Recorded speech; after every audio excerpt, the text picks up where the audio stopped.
Bonsoir à tous et bienvenue dans votre magazine Planète Locale, votre rendez-vous du lundi consacré à l'environnement, consacré aussi aux bonnes initiatives éco-citoyennes dans le Nord et le Pas-de-Calais. Vous le savez, ici on est friand de circuits courts dans la métropole lilloise. Justement, depuis plus de 3 ans maintenant, vous pouvez profiter de Mes Voisins producteurs, des produits bio et locaux livrés à la maison et à vélo. Alors comment la société se développe-t-elle? Les clients sont-ils de plus en plus nombreux au rendez-vous? On en parle avec notre invité ce soir, Jérémy Guilbert, fondateur donc de Mes Voisins producteurs. Bonsoir. Bonsoir. Merci beaucoup d'avoir accepté notre invitation et pour nous accompagner, Nour Oladi, en plateau pour cette interview, également pour son bon plan écolo. Bonsoir Nour. Bonsoir. Et on commence tout de suite avec quelques chiffres. Mes Voisins producteurs fonctionnent avec 80 producteurs donc à travers la métropole lilloise, 4500 clients dont 500 fidèles et une vingtaine de communes donc de la Melle livrée du mardi au samedi. On va revenir un petit peu sur le fonctionnement. Alors qui sont les 80 producteurs en l'occurrence ici dans la Melle? Donc aujourd'hui, on travaille avec 80 producteurs en local. On travaille énormément avec des maraîchers sur la métropole lilloise, avec des commerçants et artisans également, principalement sur le marché de Oisem, dans les Halles, qui nous dessert chaque matin des produits frais, notamment la boucherie, la boulangerie et le fromage.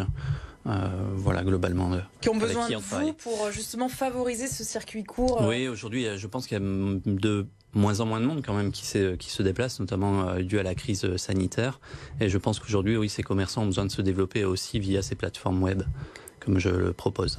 Et justement, comment ça fonctionne concrètement? Vous avez une plateforme web, comment on fait quand on veut commander un panier Donc quand on est client, consommateur, en fait on va sur notre site internet, on met directement ce dont on a besoin dans son panier.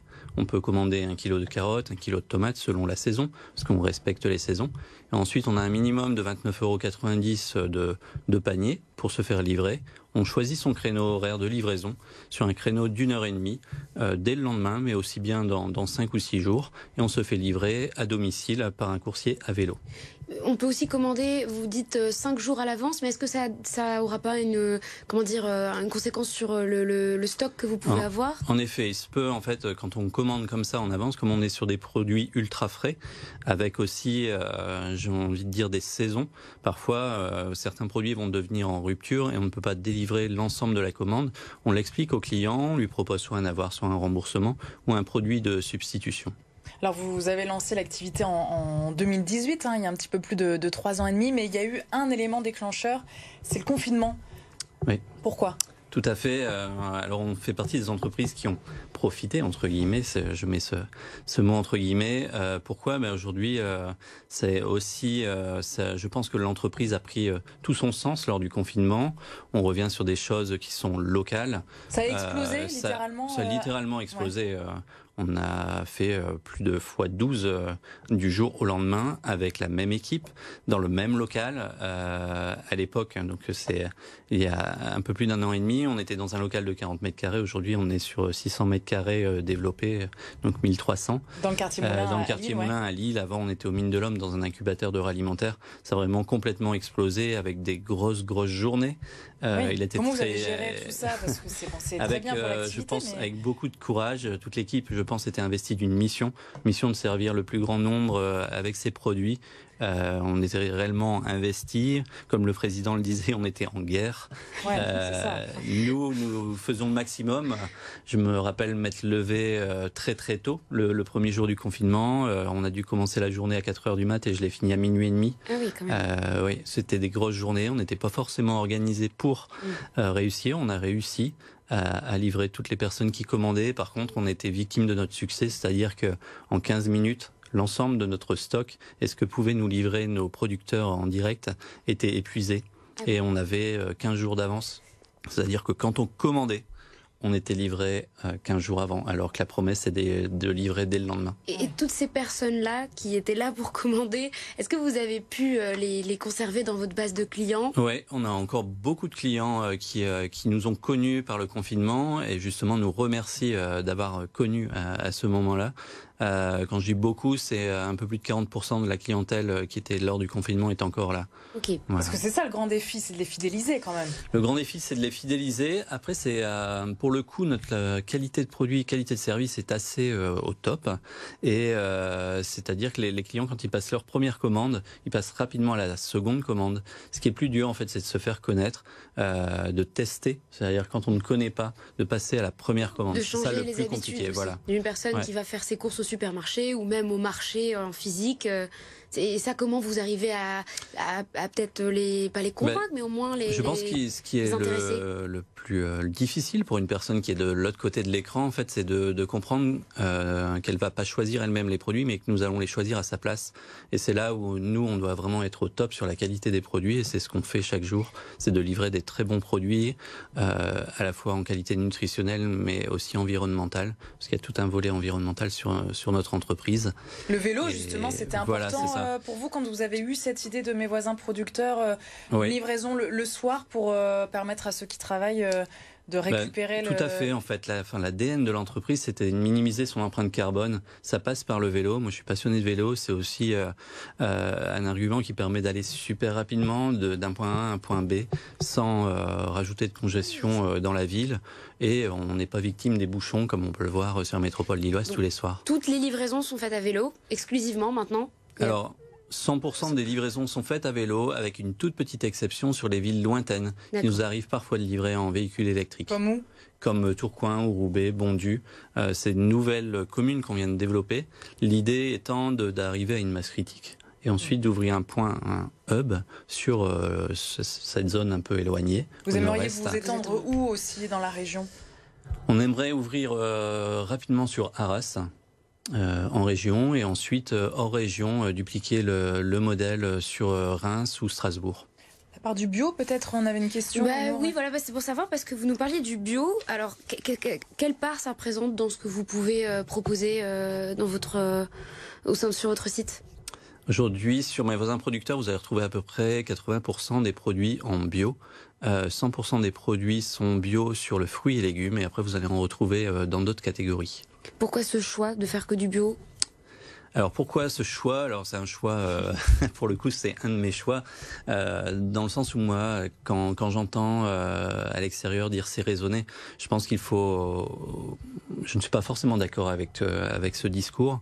Au moins là c'est encadré, c'est labellisé, il y a un cahier des charges. L'agriculteur souhaite le respecter et s'engage dans cette démarche. C'est la promesse que vous faites à vos clients aussi. Voilà, c'est la promesse qu'on fait, et c'est aussi, pour moi, acheter bio et local, ça a vraiment du sens, parce que acheter simplement local, on va polluer finalement juste à côté de chez soi. Du coup, finalement, c'est s'empoisonner. Voilà, après c'est ma démarche. Merci beaucoup, Jérémy Guilbert. Donc, on le rappelle, Mes voisins producteurs, vous avez toutes les informations évidemment sur Internet, et vous recrutez 2 coursiers vélo en ce moment, c'est ça, hein, vous cherchez à étoffer un peu l'équipe. Voilà. Merci beaucoup d'être venu jusqu'à nous. Vous restez avec nous, bien sûr, pour la suite du magazine Planète Locale.